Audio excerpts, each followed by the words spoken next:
बिस्मिल्लाहिर्रहमानिर्रहीम। नाज़रीन, मैं हूँ जावेद बलोच और उम्मीद है आप खैरियत से होंगे। आज हम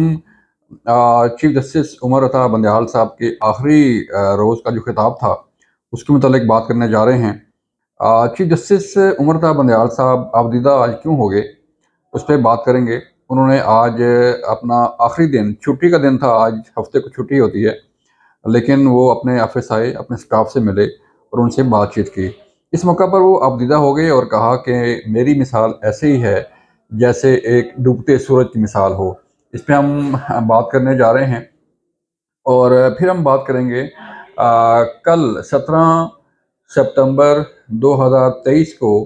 तब्दीली का साल शुरू हो रहा है और ये वो तब्दीली है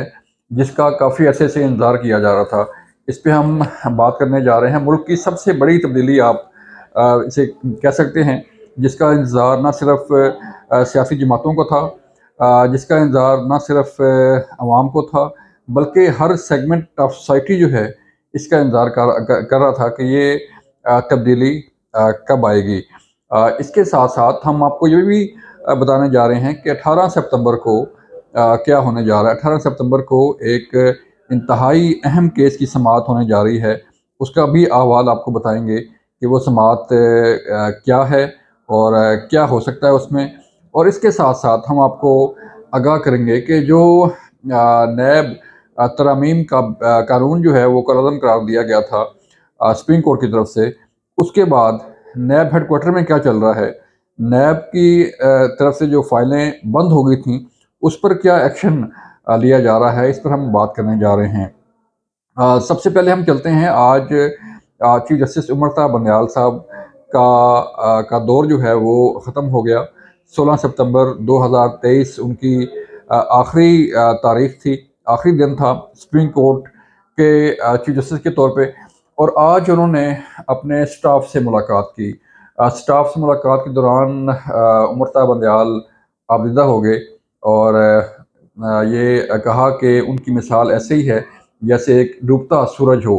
उन्होंने अपने स्टाफ से ये कहा कि आप लोगों के सामने बड़ा वक्त पड़ा है और आपने काफ़ी आगे जाना है, तरक्की करनी है, इसलिए मेहनत से काम करें। लेकिन जिस तरह वो मिले अपने स्टाफ के साथ और अपने दीगर लोगों के साथ, तो जो वहाँ पर लोग मौजूद थे, जो जिन्होंने उमर अता बंदयाल साहब को देखा वहाँ पे, तो उनका ये कहना है कि बंदयाल साहब को जो है वो एक पछतावा की कैफियत उनके में के अंदर पाई गई कि उन्हें शायद पछतावा था मुख्तलिफ अपने मुख्तलिफ हवालों से कि उन्होंने जो सुप्रीम कोर्ट के फैसले किए या जो उन्होंने जो भी इकदाम किए उस पर शायद उन्हें कोई पछतावा था जिसके बायस वो आबदीदा हो गए और आबदीदा होकर उन्होंने अपने स्टाफ से अलविदाई खिताब किया। खिताब क्या था? एक गेट टुगेदर था और जिसमें उन्होंने जो है वो कहा कि आप लोग तरक्की करेंगे, आप मेहनत से काम करें। इस तरह आज जो है वो चीफ जस्टिस उमर अता बंदयाल साहब ने अपना आखिरी दिन भी जो है वो गुजार लिया और कल से वो सुप्रीम कोर्ट के, बल्कि आज से वो सुप्रीम कोर्ट के चीफ जस्टिस जो है वो नहीं रहे। कल से नए चीफ जस्टिस जो है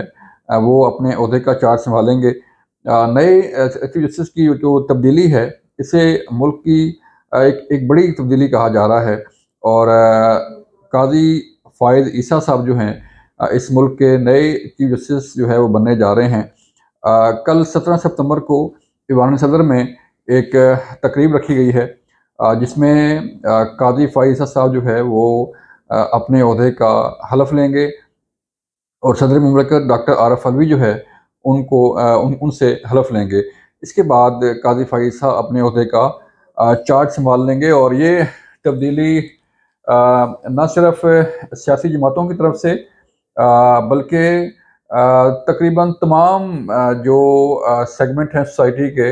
एक आम शहरी से लेके सियासतदानों तक और सियासी जमातों तक और वकला तक जो है वो इस तब्दीली से मुतल्लिक जो है वो इंतज़ार किया कर रहे थे और आज ये तब्दीली जो है वो आ गई। कल से नए चीफ जस्टिस काज़ी फ़ाइज़ साहब जो है अपने ओहदे का चार्ज संभालेंगे। इसके बाद असल तब्दीली तो इसके बाद शुरू होगी कि काजी फैसल साहब जो है वो क्या पॉलिसी लेके आते हैं, क्या अपने उनकी जो वर्किंग एसओपीज़ होते हैं वो क्या होते हैं, और उनका जो पॉइंट ऑफ व्यू है मुख्तलिफ़ केसेस के हवाले से, मुख्तलिफ़ मुकदमात के हवाले से, मुख्तलिफ़ इश्यूज़ के हवाले से, वो बड़ा क्लियर है। उन्होंने हमेशा बड़े क्लियर माइंड के साथ जो है वो अपने फैसले भी किए, और जो उन्होंने बात करनी होती है वो उन्होंने बात भी की। अब हम चलते हैं कि 18 सितंबर को क्या होने जा रहा है। 18 सितंबर 2023 को सुप्रीम कोर्ट प्रोसीजर एक्ट का जो केस है वो लगा हुआ है, उसकी समाअत होने जा रही है, और सुप्रीम कोर्ट प्रोसीजर एक्ट का जो कानून था उसे उस पर चीफ जस्टिस उमर बंदयाल साहब ने एक लार्जर बेंच तश्कील दे के उस पर स्टे ऑर्डर दिया था। स्टे ऑर्डर क्यों दिया था? ये वो कानून है जिसके तहत हुकूमत ने एक बिल पास किया था, पार्लियामेंट ने एक बिल पास किया था जिसके मुताबिक जो सो मोटो एक्शंस होते हैं चीफ जस्टिस जो है वो लेते हैं मुख्तलिफ इश्यूज़ पे, तो उसका इख्तियार जो है वो एक कमेटी को दिया गया था कि सिर्फ चीफ जस्टिस ही जो है वो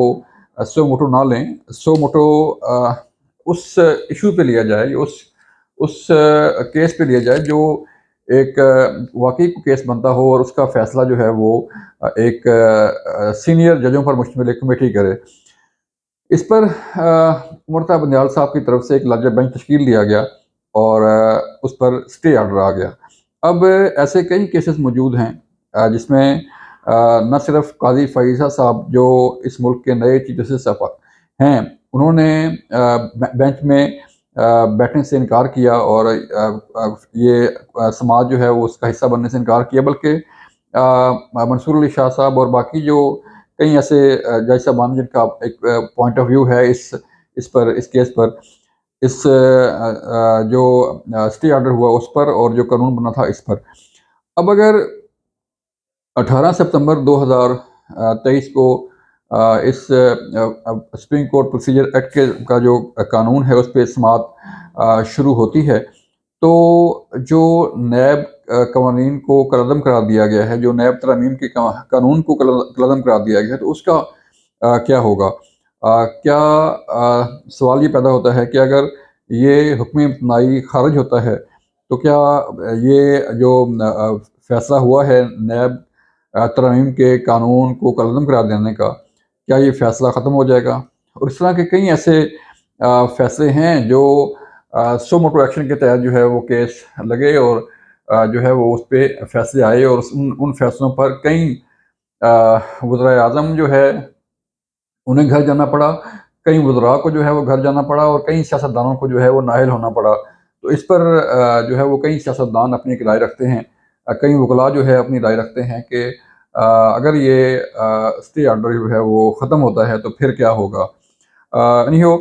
हमें भी जो है वो इंतज़ार है 18 सितंबर का, और सियासी जमातों को भी इंतज़ार है कि इस हवाले से क्या फ़ैसला आता है और क्या समाअत जो है वो रुख इख्तियार करती है। इसके साथ-साथ आपको हम ये भी बताएँ कि नैब ने जैसे ही सुप्रीम कोर्ट ने नैब तरमीम का जो कानून था उसे कलअदम करार दिया, और नैब की तरमीम को जो है जो पहले थी नैब तरमीम जो असल नैब का कानून था उसके मुताबिक उसको बहाल किया, तो उसके बाद तकरीबन 800 से ज़ायद बल्कि 800 से ज़ायद तकरीबन 1000 फाइलें जो है वो नैब ने खोली हैं, और नैब की तरफ से ये दोबारा केसेस जो है वो नैब कोर्ट्स को भिजवाने की तैयारी की जा रही है, और इस हवाले से एक लिस्ट तैयार की जा रही है जिसमें अहम शख्सियात के नाम हैं, उनके रेफरेंस हैं, और वो कंसर्न कोर्ट्स को भिजवाए जा रहे हैं दोबारा समाअत के लिए। अब इसमें कई ऐसे केसेस थे, जैसे साबिक वज़ीर-ए-आज़म नवाज़ शरीफ का केस था, साबिक वज़ीर-ए-आज़म यूसुफ रज़ा गिलानी का केस था, साबिक वज़ीर-ए-आज़म शहबाज शरीफ का केस है, शौकत अज़ीज़ साहब का केस है, और कई वज़रा